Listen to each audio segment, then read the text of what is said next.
According to a UN rapporteur, according to the US State Department, according to Amnesty International, according to Human Rights Watch, according to plenty of journalists, and many others, are believed to have detained maybe 1 million people or more, mainly from the Uyghur Muslim ethnic minority, in re-education camps. 1 million people, Charles. Okay. 1 million. Okay.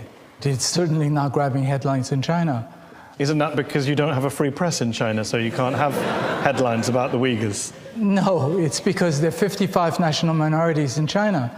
And Uyghurs' population is, in total... 9 and 10 million, I believe, in Xinjiang. Yes, 0.7% of the But the world doesn't population. work on percentages. If you lock up 1 million people in camps, the world pays attention. 1.4 billion people need to be fed, need to be clothed, What's that got to do need with to be locking up 1 million educated. people in Xinjiang? That must concern you to hear that 1 million people of your fellow Chinese countrymen and women have been locked up by your If it's true, government. sure. How do we establish if it's true or not? Why don't you let people in to check and count? Then we'll know for sure. I think people have visited. No, they've been on kind of supervised trips with Chinese monitors to select camps where they haven't been able to see everything. In fact, Reuters went on a trip last year. They were taken around, they were allowed to meet some people, and the people sang, "If you're happy and you know it, clap your hands."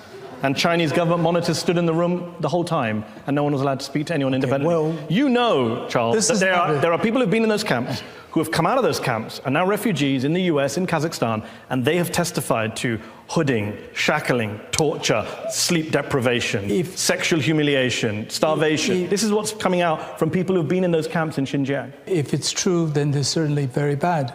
This is not my area of expertise, and I'm not involved in the politics, and I've never been to Xinjiang. I'm more concerned about the economic side.